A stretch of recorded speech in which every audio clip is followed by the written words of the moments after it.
All right, so our final presentation today, it's hard to believe we're already here at the end. I am pleased to introduce Ahmauri Williams-Alford.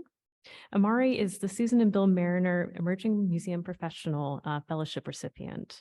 And she has her master's in social science from Georgia Southern University and is currently the assistant curator of historical interpretation at Telfair Museums, something that was very generously helpful to us when we actually visited the Telfair Museums during our Southern journey. And Ahmauri very kindly took us through the house along with Elise Gerstenecker, who's their curator as well. So we appreciate you rolling with it. And so Ahmauri will be presenting today her paper entitled A Noteworthy Perspective, the Role of Young Women in Music Education. Ahmauri?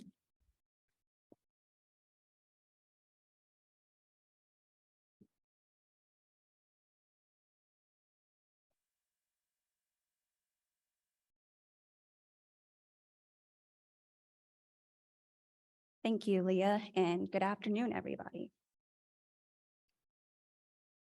I'm not one to talk about myself, but to understand my object, you must understand something about me. I've been a musician for 19 years, first classically trained on the violin, and then shifting over to the clarinet, along with several other woodwind instruments. Music sparks an emotional connection and is arguably one of the most pleasurable human experiences. The form of a music stand is one I'm very familiar with. I have spent hours and years of practice and performance behind one. However, it is fitting to say that this music stand creates some dissonance with that familiarity, but it still moves to a consonant chord, a story like mine, just from a different time. This music stand offers a window into musical practice and education as a social signifier among young women in Savannah and the American South during the pre-Civil War era.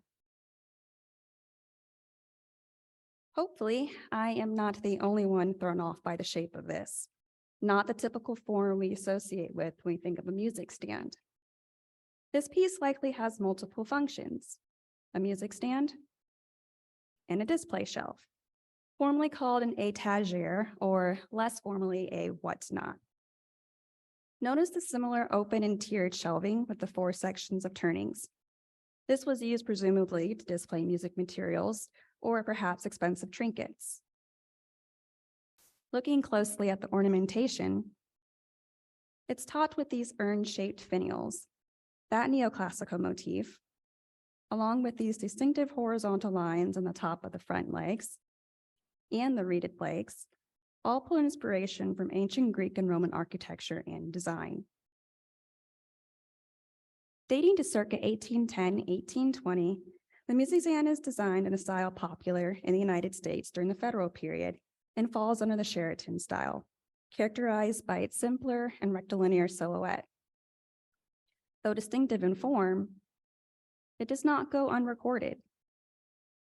According to J.C. Loudon's Encyclopedia of Cottage, Farm, and Villa Architecture and Furniture, when not in use, its 2 open sides may be turned against the 2 walls of the room, and its 2 sides only being seen, and may pass with a stranger as a book or music stand. There is a drawer below for a holding plate, and on the top may stand the tea urn, or, in the event of it being used as a music or book stand, the drawer may contain manuscripts, and the top a globe or bust. On the topmost shelf of the music stand, a tray for sheet music mounts up on a ratchet support, which can then be angled and adjusted to the desired height. Further, on either side of the music tray, handle poles slide out, and the base of the stand holds a small lidded compartment for storage, whereas Loudon states may contain the manuscripts. This music stand is currently attributed to being Savannah-made. There is little provenance connected to this piece, and there's a lack of comparable objects represented in other museum collections of the same form. Its Savannah attribution largely comes from the object being passed down through an unidentified Savannah family and the wood composition.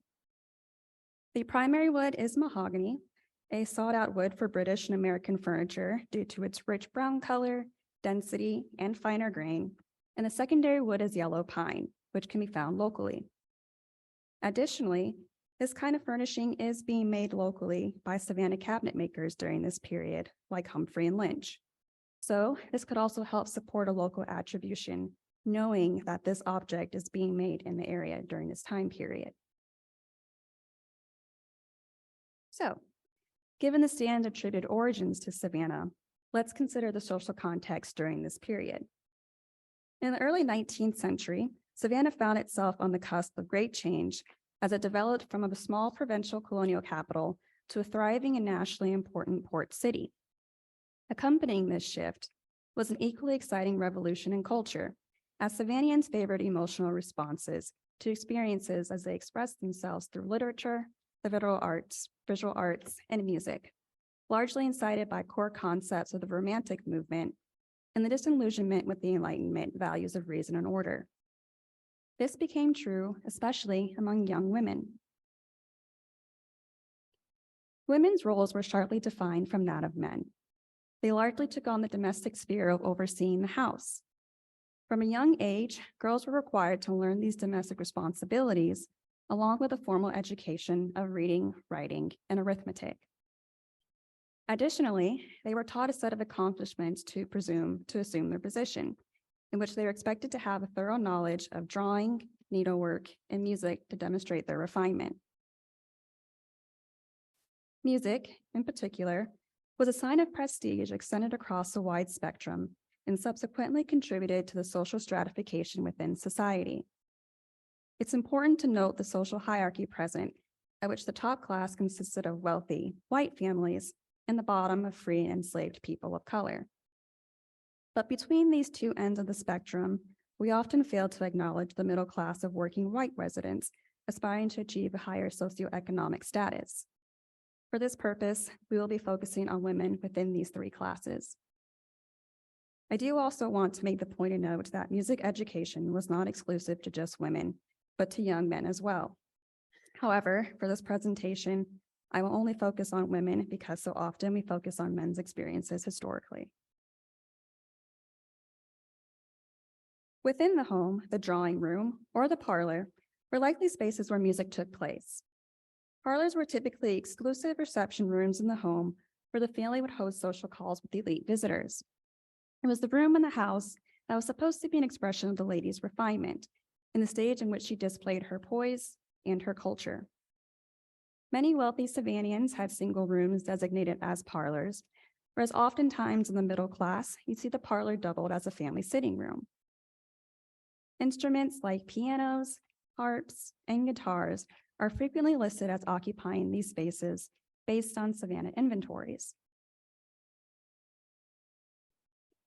The music hand on the left-hand side was passed down through the Owens family, wealthy Savannians who resided at the Owens-Thomas House in slave quarters, and is an example of a necessary accessory for a harp or guitar in the well-equipped parlor. This stand, quite noticeably, differs from my stand, but it is most likely what we associate ourselves of when we think of a music stand. The possible multifunctionality of my object does lead us to consider who was using it and for what. The design of the stand is not conducive for instruments like the piano or the harp due to its height and the bottom section that juts out toward the musician, but instead perhaps for a smaller, lighter instrument like the flute or the clarinet that could be held comfortably while standing for an extended amount of time, maybe even perhaps a vocalist.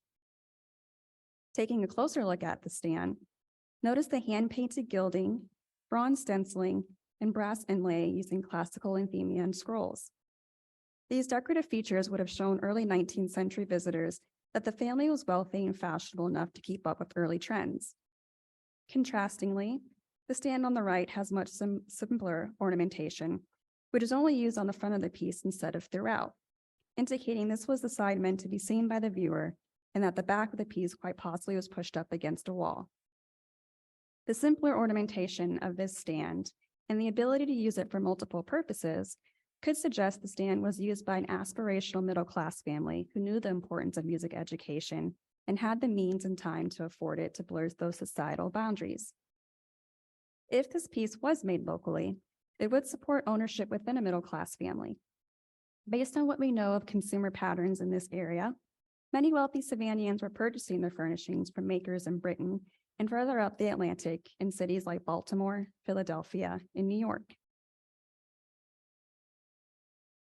Of course, simply owning musical materials did not place someone at the top of this social hierarchy. It was necessary to know how to read and to perform it. Music lessons for girls would have started at a young age, perhaps not quite this young and not even always as engaged. Practice would have lasted for about 2 to 3 hours a day, which importantly implies a certain economic background of not having to do household chores. Families who could afford it, both upper and middle class, invested in employing private tutors who often advertised their services in their own stores or homes or within the family's home for additional costs. Music lessons were even implemented in many local and regional school curriculums. Several of these academies were targeted just for girls, like Mrs. McKean's boarding and day school and the Louisville Female Seminary.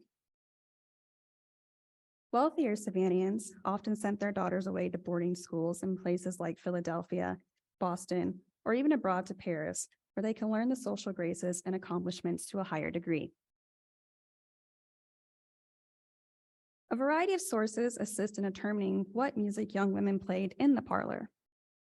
Most surviving pre-Civil War era music exists as printed sheet music, as well as hand-printed copies, often bound in collections. The mere fact that music was bound into these collections is significant and reveals that the users placed value on it to ensure long-term preservation. Additionally, these collections, or volumes, provide insight of what was considered fashionable among Southern young women.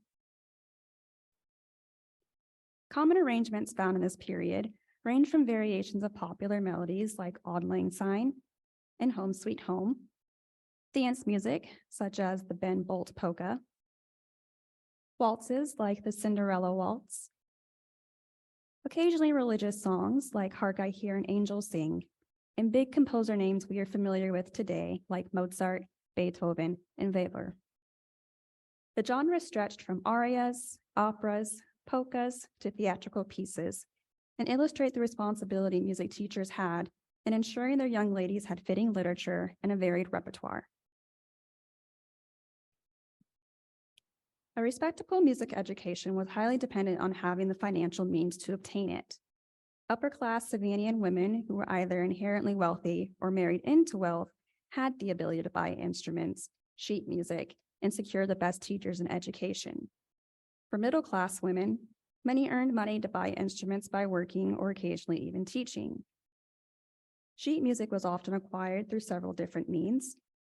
If not bought at a local store like J.F. DeLorme and Company, sometimes it was received as a gift from acquaintances or family. Regardless, women used music as cultural and social capital, and expenditures in it demonstrated their appreciation for its undertaking. However, the biggest expenditure in music education did not consist of tangible objects like instruments and sheet music, but an intangible one: time. Having the ability to enjoy leisurely pursuits like music for hours a day is a luxury many others were not afforded. I've discussed access to music education among the upper and middle class of young white Savannah women, but there's another demographic that I've not mentioned who historically have been subjected to increasingly restrictive laws that curtailed attempts toward education and economic prosperity. Young enslaved girls labored in the homes of wealthy Savannahans and took on domestic labor duties their enslavers required of them, like cooking, cleaning, washing laundry, and taking care of the family members, usually under the supervision of an older enslaved servant. Unlike their white counterparts, they did not have access to formal education due to anti-literacy laws. First enacted in 1770, it was illegal to teach an enslaved person how to read or write, and by 1829, Georgia laws extended that to free people of color. Music offers a new insight into how bands of formal education among enslaved and free people of color reached beyond just literacy. Since music education often occurred in formal settings, access to this kind of musical training would have also been highly limited and/or restricted. Looking at this music stand, this is a formal piece of furniture for formal music. Observe the rigidness of the form, the narrowed and elongated features of it. It demands proper posture, shoulders slightly pinched back, head level but relaxed, back straight with a natural arch. These techniques, the fact that the stand has a rest on which to place a published book, and the expectation to be able to read published material is all communicated within this stand. And someone who does not have that access and musical knowledge likely would have not been privy to using it. So how would have enslaved girls interacted with an object like this? Cleaning the stand would have been a chore likely a task for enslaved maids. With frequent entertainment among the Savannah elite, the parlor and the furnishings in it would have been a room where enslaved women would have been pressured to keep pristine.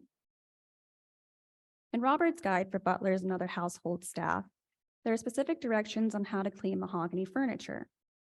The process involves first dusting the furniture, applying a linseed oil and alkanet root mixture on a piece of flannel, and then rubbing the flannel evenly and quickly with the grain of wood. Once that is done, you rub the furniture again with a fine linen cloth or a silk handkerchief for a better gloss. And this is just for one piece of furnishing. Imagining how to do this for several pieces throughout a multi-room, multi-level home. Another point of interaction. If we go back to these candle poles on either side of the music tray, this provided the ability to play in low light and suggested musical practice and performance could extend late into the evening. Cleaning plated candlesticks, setting up the candles, and ensuring they remain lit during entertainment also would have been another task designated for enslaved servants. It would be presumptuous to think that these limits to formal musical training were enforced among all those of African descent, as it certainly varied from household to household and region to region. Apart from enslaved women, we do see instances of free Black women obtaining musical education. Though not in Savannah, the children of Nathan Sayre, a white planter and judge, and Susan Hunt, a free Black woman, studied music at Sparta Female Model School in Hancock County, Georgia, as day students. Likewise, the Oblate Sisters of Providence Convent in Baltimore allowed free women of color to board there and receive an education that embraced music, including guitar and piano. Though mere vignettes, it does loosen those sharp societal boundaries and raises awareness of the transgressions of color lines that have been largely overlooked or omitted within our history. This music stand illuminates the grander picture music played as one of the most visible signs of refinement among young women, and those aspiring to achieve it were not affixed to a singular social status. It conferred value, in this case social and cultural capital, on those who learned how to read and perform it. Most notably, it highlights how music has, and does, continue to set a powerful precedent on human history, with women having always been interwoven within it. Its ability to allure, much like this object, has transcended time, shaped society, and preserved stories and experiences of past generations and connected them to the present. Thank you.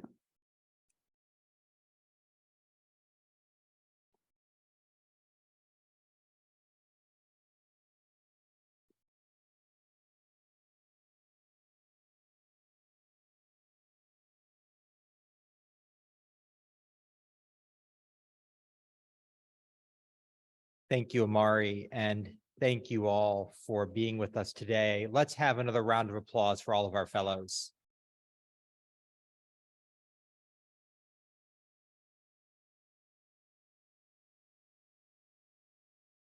This day's presentations are in many ways not an end, but a beginning, and I hope you all will join me in encouraging our 8 fellows to continue these paths of inquiry and see them through into future presentations, articles, books, exhibitions, and other forms.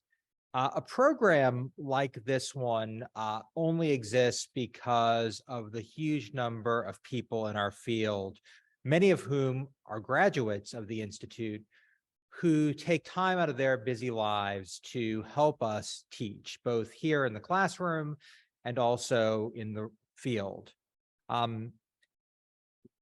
There our people are. And in those little tiny pictures are a lot of the people I'm about to mention who've helped us through along the way.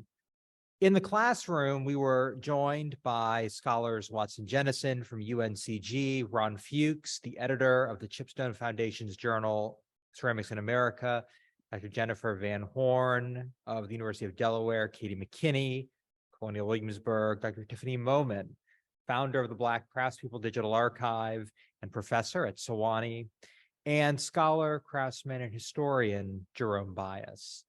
In the field, we were incredibly lucky to be joined for the entire week by Dr. Torrin Gatson of the University of North Carolina at Greensboro, and also the co-director of the Black Craftspeople Digital Archive, as well as in Charleston by Dr. Lewis Nelson of the University of Virginia. On the road, we were incredibly lucky that our colleagues at Drayton Hall, the Historic Charleston Foundation, the Charleston Museum, the Slave Mart Museum in Charleston, all opened up their doors to us, as well as the people at the American College of the Building Arts, who allowed us to even touch tools and learn gilding, which was super fun. Bessie Hanahan, who many of you all know, graciously opened her house to us for an incredible and memorable dinner. Bessie herself was not there, which meant that we were on our best behavior, I swear, as well as Juliana Falk, a new member of her board of trustees and an incredible preservationist in Charleston, who also hosted us one evening. In Savannah, so many people helped us. Our colleagues at the Telfair could not have been more gracious. And we were also so happy to be able to work with colleagues at First African Baptist Church and Historic Ebenezer. And of course, our time in Sapelo and on St. Mary's would have been impossible without the logistical help and unparalleled hospitality of Beth and Fred Mercier, and the graciousness on Sapelo of Yvonne Grosvenor. These experiences were only possible with the thanks of a number of endowed funds, including the Diane Dyer Wilson MESDA Lecture Fund, the Frank L. Horton Lecture Fund, and of course, our Friends of MESDA and Frank L. Horton Society members. And for those of you in the room or who are watching us who are not Friends of MESDA or Frank L. Horton Society members, we of course invite you to join us. Finally, all of the people here at MESDA and Old Salem who make this experience possible. This really is a team effort. There are two people in the audience who have been involved with the Summer Institute in one way or another since the very beginning. I have to, of course, acknowledge Sally Gant and Brad Rauschenberg, our Director of MESDA Research Emeritus. All of the research you see is built on the shoulders of the research resources Brad and a whole generation of scholars built. And so I just want to acknowledge Brad and Sally and thank you both for being here today.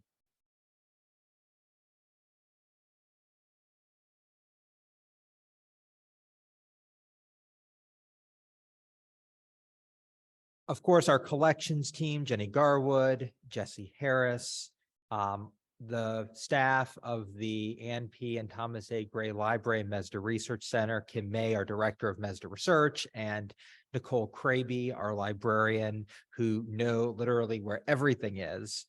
And of course, my colleagues in the Old Salem Collections and Research Division as well, Johanna Brown, our curator of Moravian Collections, Martha Hartley, our director of Moravian Research, and especially Jordan Jones, who is our education coordinator for Hidden Town. Though we weren't specifically focused on Salem this summer, they did an incredible job helping our fellows to understand this unique and special place where they got to live for 4 weeks. And finally, I always think one of MESDA's unique strengths as an art museum is that we're an art museum next to a living history museum, and not even next to, but totally aligned with, part of a living history museum. It means not only do we have incredible objects, we have incredible craftspeople who understand how to make those objects and teach by doing. And I want to thank our Learning in Place team who welcomed our fellows into their workshops and actually even gave us sharp tools. I have a Band-Aid on, but that is not from that experience. But especially Tara Logue, Leslie Duncan, Chet Tomlinson, Micah Zumak, and Blake Stevenson, and many others who I'm sure I'm forgetting, but who made it possible for us to come into their shops and learn from them. And finally, my true partners in crime, Leah Lane, who is the curator of the Mesda collection, and Melissa Bertram, who's up there, and who has made sure that all of the logistics have just completely gone by with zero hitches. So thank you all so much.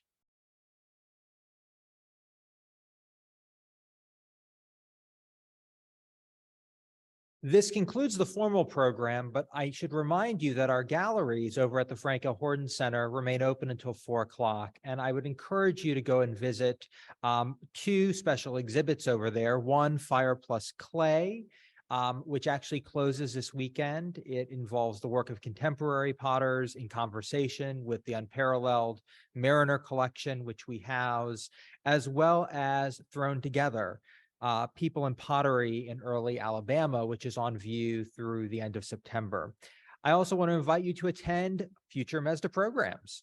Our fall programs include an Emerging Scholars collab with the Filson Historical Society in Louisville, Kentucky, which promises to be a really fun event with new voices in the study of the Trans-Appalachian West, as well as our Mesda Journey. If you have been inspired by hearing about some of the places that we have visited, know that the Mesda Journey this fall, which has just 2 spots left open in it, will take you to many of those same places, but with nicer hotels and better food, which the fellows will tell you is a tall order because the food we ate was already incredible. So if you're interested in that, you can, of course, visit our website, mesda.org, or talk to Leah or Melissa or me about that.